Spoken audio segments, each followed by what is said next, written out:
Please use headphones for your safety.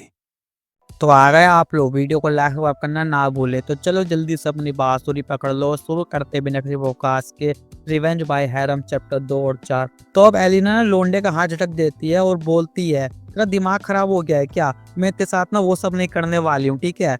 तो लोंडा कहता है, ओ अच्छा, तुम्हें मेरी मदद नहीं चाहिए? तो देखो, जहाँ ये मोटा भैंसा अपनी बेल्ट उतारते हुए ना अपनी बीवी के कमरे में जा रहा है, वो ये मोटा जोर जोर से दरवाजा पीटने लगता है और लोंडा एलिना से कह रहा है, देखो जरा उस भैंस ने अपनी बेल्ट निकाल ली है, तो वो अपनी बीवी को उससे मारने वाला है। तुम्हें नहीं पता है कि उससे कितना दर्द होता है, लेकिन मुझे पता है क्योंकि मैंने वो बेल्ट खाई है।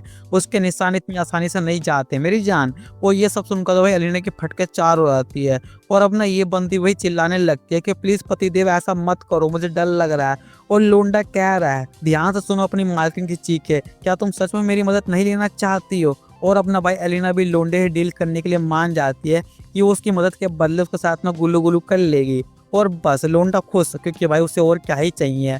तो अपना लोंडा उस भैंसे को रोकने के लिए जाने लगता है और ये भैंसा दरवाजा तोड़ के ना कमरे में घुस चुका है मेरे भाई।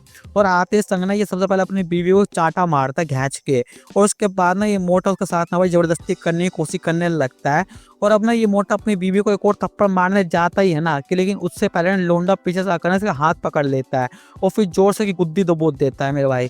और कोई तो जादू करने लगता है जिससे वह इस मोटे की हालत खराब हो जाती है। और लोंडा इस भैंसों को तब तक नहीं छोड़ता है ना जब तक ये मोटा भैंसा बेहोश होकर जमीन पर नहीं गिर जाता है। और बाकी इसकी हालत तुम देख ही सकते हो। और लोंडा कह रहा है, मैं तुझे इतनी आसानी से नहीं मारूंगा क्योंकि तूने मुझ पर बहुत जुर्म किए हैं, मैं तुझे तड़पाऊंगा। तो अब ना लोंडा इस बंदी से कहता है, अब आप शांत हो सकती हो क्योंकि अब आपको डरने की कोई जरूरत नहीं है। वो इतना कहकर ना भाई लोंडा इस बंदी को चुम्मे दे देता है, और वो भी कोई छोटी मोटी चुम्मी नहीं, एकदम भयंकर वाली। वो फिर कहता है, अब आपको टेंशन लेने की कोई जरूरत नहीं है क्योंकि अब से मैं आपकी रक्षा करूंगा। लेकिन लोंडा भाई इस बंदी के साथ कुछ भी गड़बड़ घोटाला नहीं करता है। तो अब ना लोंडा इस भैंसों को उठाकर ना कहीं ले जाने लगता है और एलिना भी इसके पीछे पीछे आने लगती है ये देखने के लिए कि भैंसे को कहाँ ले जा रहा है। और लोंडा ना इस मोटे को ना भाई घर से बाहर लेकर जाता है और बाकी सब नौकरों चाकरों के साथ में रोड पर भी पटक देता है। और उसके बाद ना सीधा एलिना के पास चला जाता है और उससे ना भाई प्यार करने लगता है। तुम्हें पता है कौन सा प्यार कर रहा है वो। लेकिन एलिना ना भाई थोड़ा पीछे हट जाती है और बोलती है, तुम्हारे अंदर अचानक से इतना बदलाव कैसे आ गया? तो लोंडा बोलता है, इस समय ये बात जरूरी नहीं है, मैंने अपनी जान खतरे में डाल के मालकिन को बचाया है, तुम्हें तो मेरा शुक्रगुजार होना चाहिए कि मैंने तुम्हारा काम पूरा कर दिया। तो एलिना भी वही लोंडे को थैंक यू बोलने लगती है। लेकिन लोंडे का भाई सिर्फ थैंक यू से काम नहीं चलेगा, तुम्हें पता है उसे क्या चीज़ चाहिए।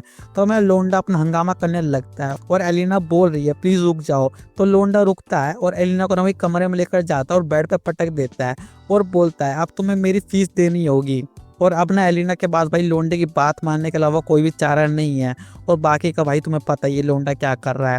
तो अब ना लोंडा हमें थोड़ा फ्लैशबैक दिखाता है जहाँ जब ये एकदम कमजोर सा गुलाम था ना, तब से इसकी एलिना पे भाई बुरी नजर थी। लेकिन लोंडे को पता था कि वो एलिना के साथ गुलू गुलू नहीं कर सकता है क्योंकि वो एक नोबल मेड है और मैं सिर्फ एक गुलाम। लेकिन आज भाई लोंडे ने अपना हाथ मार ही लिया है। तो अब ना लोंडा अपना काम खत्म कर लेता है और बोलता है, हमारा मालिक बहुत ही हरामी है, वो मुझे रोज मारता पीटता था। तो एलिना बोलती है, अगर ऐसा है तो तुमने उसे जान से क्यों नहीं मार दिया? तो लोंडा बोलता है, तुम्हें बड़ी इच्छा हो रही है उसे मरवाने की, लेकिन ऐसा करने से हालात और भी गंभीर हो जाएंगे, बहुत बड़ा मुद्दा उड़ जाएगा। और तो इस गांव में लोग बिल्कुल भी अच्छे नहीं हैं, और तो और नौकर चाकरों की भी नीयत खराब है। अगर मालिक मर गया तो जाहिर सी बात है उसके बाद मुझे भी कहीं और ले जाया जाएगा और फिर तुम और मालकिन यहाँ अकेले रह जाओगे। और सोचो इस गांव की गंदी नीयत वाले लोग तुम दोनों के साथ क्या करेंगे, तुम दोनों इस हालत को कैसे संभालोगे? मैं ये तुम दोनों के भले के लिए ही कर रहा हूँ, इसलिए अब मैं एक विलन बनूंगा। और इतना क्या करना भाई लोंडा यहीं पर सो जाता है। और लोंडे के सोने के बाद ना एलिना बोल रही है, मुझे यकीन नहीं हो रहा है कि मैंने लोंडे के साथ ये सब किया, लेकिन जो भी हो मज़ा तो मुझे बहुत आया। मुझे हैरानी है कि एक गुलाम होने के बावजूद वो बहुत सुंदर है, उसकी बॉडी भी काफ़ी बढ़िया है, मैं उसके साथ दोबारा से वो सब करना चाहती हूँ। और लोंडा भड़मुंजी का भाई सोया नहीं है, वो सबको ना चुपके चुपके सुन रहा है। तो चलो भाई आज का हो गया। अगर वीडियो पसंद आई तो लाइक सब्सक्राइब कर देना, और हाँ मेरे दूसरे चैनल को भी जरूर सब्सक्राइब कर लेना, लिंक डिस्क्रिप्शन में। तो चलते टाटा, बाय बाय।